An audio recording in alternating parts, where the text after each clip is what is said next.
প্রথমেই কবিতা উৎসব এডুকেশনের সকল দর্শক বন্ধুদের শুভেচ্ছা, ভালোবাসা, প্রীতি, নমস্কার ও সালাম জানিয়ে আরম্ভ করছি আজকের ধারাবাহিক অনালোচিত নক্ষত্র। আজকের পর্বে রয়েছে আসামের এসএস কলেজের প্রাক্তন অধ্যাপক অসিত রঞ্জন ভট্টাচার্যের কবিতা নিয়ে অতি সংক্ষিপ্ত আলোচনা। আসামের কবি অসিত রঞ্জন ভট্টাচার্য সৃষ্টির ফসলি আনন্দে চেতনায় সারাক্ষণই যাকে তাড়িত করে শব্দের মায়াবী খেলায়, সেই কলেজ জীবন থেকে চড়াই উতরাই ভেঙে শব্দের বিনির্মাণে সৃষ্টি করেছেন আপন মনের মাধুরী রং দিয়ে স্বপ্নময় কবিতার কথামালা। অবশ্যই তার পাশে রয়েছেন উৎসাহের পরশ কাঠি নিয়ে তার স্ত্রী বৌদি দিদিমণি। যাপিত জীবনে সংসারের যথাযথ দায়িত্ব ঠিকঠাক করেছেন একজন সফল অভিভাবকের মতন। দুই ছেলে প্রকৌশলী, তাদের দিয়েছেন বিয়ে। নাতিদের ঔজ্জ্বল্য আবদার যেমন যেমন রক্ষা করেছেন, ঠিক তেমনি ছাত্রদের তিনি যথাযথ ক্লাস নিতেন, সঙ্গ দিতেন, উৎসাহিত করতেন। কোনো কবির ব্যক্তিগত জীবন থাকে না, কবি অসিত রঞ্জন ভট্টাচার্যের কোনো ব্যক্তিগত জীবন নেই। সবখানি তার সৃজনে ফুটে ওঠে অনন্ত কুসুম কবি সৃষ্টির আকাশে। তাই ঔজ্জ্বল্য জ্যোৎস্নায় ঝলমলে। তাই অসিত রঞ্জন ভট্টাচার্যের কবিতার আঙ্গিকে টুকরো টুকরো ঘটনার চাল ছবি ভাসে পাঠকের চোখে। শ্রদ্ধাভাজন কবি অসিত রঞ্জন ভট্টাচার্য আমার স্যার। কলেজ জীবন, তার জীবনশৈলী আমাকে প্রাণিত করেছে। তিনি 60-এর দশকে পারমিতা নামে পরিচ্ছন্ন রুচিশীল একটি লিটিল ম্যাগাজিন উন্নত নান্দনিক উৎকর্ষতায় সম্পাদনা করতেন। সেই কাগজে তিনি অনেক প্রথিতযশা কবিতা লিখতেন।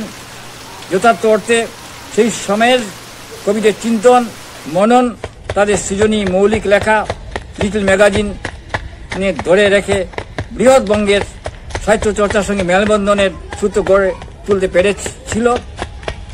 জন্মে বেড়ে ওঠা ত্রিপুরায়, উচ্চশিক্ষা পশ্চিমবঙ্গে এবং পরবর্তী কর্মজীবন আসামের এসএস কলেজে অধ্যাপনায়। পশ্চিমবঙ্গের কলকাতা ইউনিভার্সিটি থেকে এমএ, আসামের গুয়াহাটি ইউনিভার্সিটি থেকে ডক্টরেট করেছেন। অর্থাৎ কিনা তিন ভুবনের নানান বৈচিত্র্য অভিজ্ঞতায় ত্রিবেণী সংগ্রামের মতো তার বুধ সঞ্চারিত হয়েছিল ভাবনার সৃজনী ফলগু দ্বারা। কবির ভাষা ও আঙ্গিক অত্যন্ত সহজ সরল, শব্দকে সহজভাবে স্থানিক চিত্রকল্পে গুঁড়ো তাৎপর্যে নিয়ে যান গভীরে। আশেপাশের নানান ঘটনা তার কবিতার শরীরে মেঘ ছড়িয়ে সমৃদ্ধ করে রাখে ভাবনার আকাশ। কবির চোখে টিয়া, ময়না, হলুদ পাখি, প্রজাপতি, উপস্থিতির ফুস, তাদের বর্ণালী রং আর কাব্যভাষার সমুদ্রে ঝিনুক ছড়ানো সৈকতে। তাই কবি লিখেন, অফিস থেকে রিক্সায় ফিরতে ফিরতে দেখি সাজানো পার্কে শূন্য বেঞ্চের সারি, গাছের ডালে খেলা করছে না আর কোনো লাল দুটি কাকাতুয়া। রবীন্দ্র সরোবরের জল শান্ত শিশুর মতো ঘুমিয়ে আছে।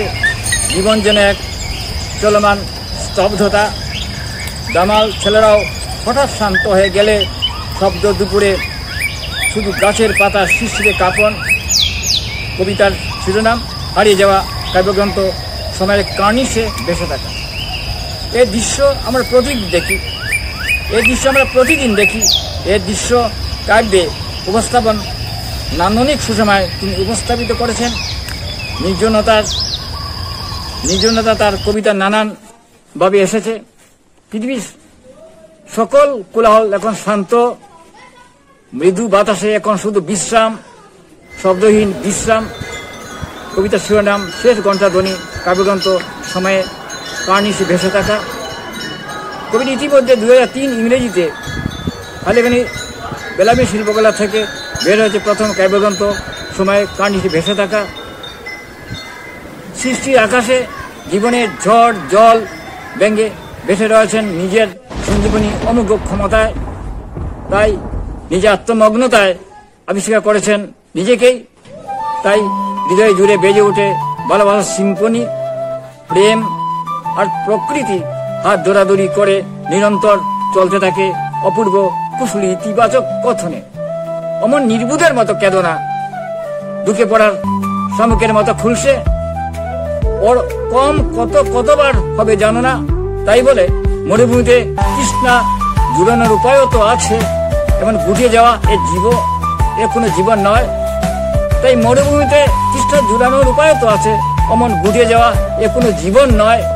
দেখো সুনীল আকাশ আর দুরন্ত বাতাস ও কৃপণ সূর্যালোক আর প্রকৃতি সবুজ সম্ভার আহরণ করে নাও বেঁচে থাকার রসদ।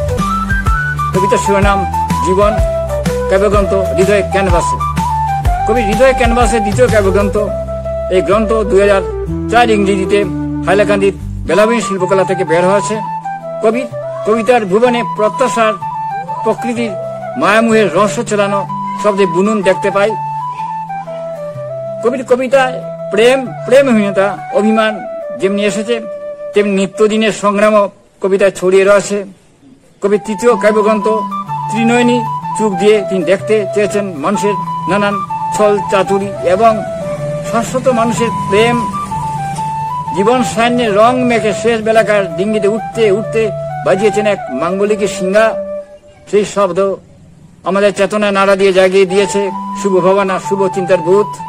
না, জীবন মানে হারিয়ে যাওয়ার ক্রন্দন নয়, স্খলন পতন নয়। জীবন মানে জেগে ওঠার প্রার্থনা সঙ্গীত। কবির কবিতা আলোকজল বার্তা হয়ে পাঠকের চৈতন্য ভাসবে আকাশ প্রদীপের মতো, এই আমার বিশ্বাস। সেই শ্রদ্ধার মানুষ, উত্তর পূর্বাঞ্চলের অনালোচিত নক্ষত্র, তিনি আর কেউ নন, আমাদের আত্মার সুরিত কবি, প্রাক্তন হাইলাকান্দি এসএস কলেজের অধ্যাপক অসিত রঞ্জন ভট্টাচার্য। কবি তৃতীয় কাব্যগ্রন্থ যেন আরো কিছু ঝড়, বৃষ্টি, বিদ্যুৎ শেষে এক ঝলমল আকাশে রামধনুর আলোক। তার কবিতার কাব্য ভাষায় জুয়েল, কুয়েল, কিচিরমিচির পাখির পূজনে হৃদয়ের সাত মহলার অরূপ রতনের মায়াবী খেলায় বর্ণালী রঙে পতঙ্গ প্রহরীর মতন জেগে থাকে কলমের কবজি জুড়ে।